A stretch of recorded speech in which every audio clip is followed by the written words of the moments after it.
क्या आपने किसी ऐसे राक्षस के बारे में सुना है जिसे मारना असंभव था? एक ऐसा साया जिसका खून ही उसकी सबसे महान शक्ति थी।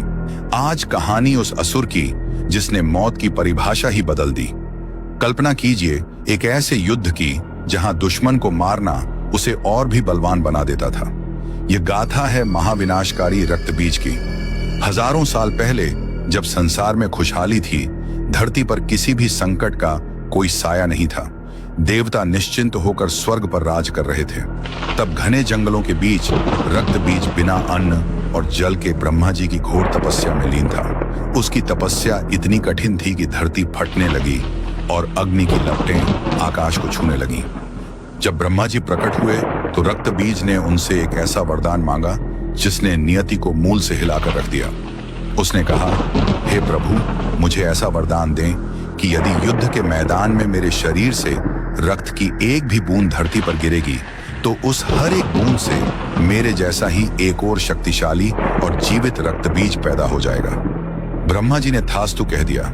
यह वरदान नहीं बल्कि पूरे ब्रह्मांड के लिए एक महाविनाश का बीज था। वरदान मिलते ही रक्तबीज अहंकार में अंधा हो गया। उसने सबसे पहले स्वर्ग पर चढ़ाई की। देवराज इंद्र ने अपनी विशाल सेना के साथ उसे रोकने की कोशिश की।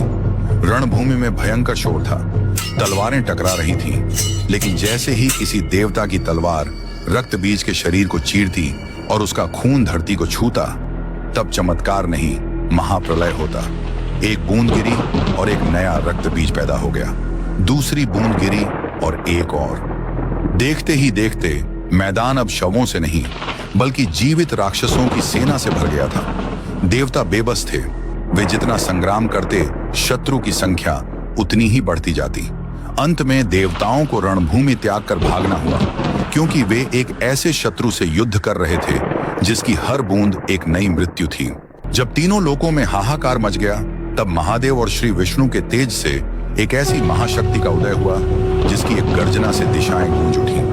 एक ऐसी देवी जिसकी आंखों में प्रलय की ज्वाला थी और जो रक्त पीने के लिए व्याकुल थी।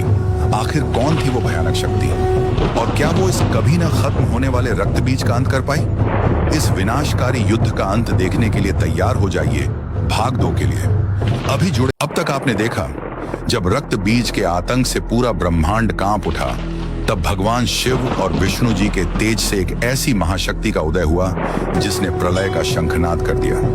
रक्तबीज, जिसे वरदान था कि उसके लहू की हर बूंद एक नया योद्धा पैदा करेगी, लेकिन आज उसका सामना उस शक्ति से था जो स्वयं काल की भी काल है। ये थी कालों की काल मां काली। रक्तबीज उनकी ओर बढ़ा और अपनी गदा से वार किया, लेकिन मां काली ने अपने पाश से उसे हवा में ही नष्ट कर दिया। इसके बाद रक्तबीज ने मां काली के ऊपर शंखनाद चलाया जिससे पूरा ब्रह्मांड कांप उठा, लेकिन उस महाशक्ति के सामने शंखनाद की आवाज भी फीकी पड़ गई। रक्तबीज आगे बढ़ा और मां काली के ऊपर अपनी तलवार से प्रहार किया, लेकिन मां काली ने एक ही वार से उसका सर अलग कर दिया।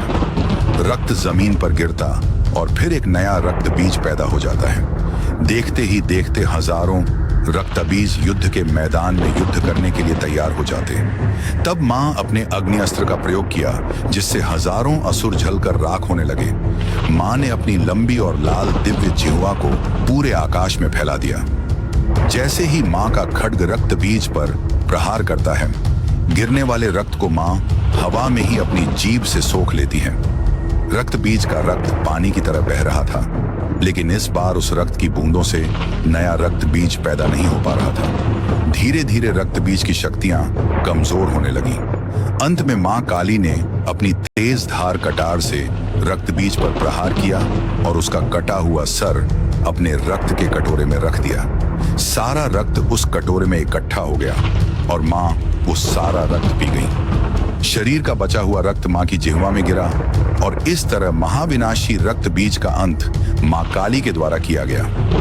रक्तबीज का अंत करते ही मां काली के ऊपर सभी देवताओं ने फूलों की वर्षा की और पूरा ब्रह्मांड माता रानी के नाम से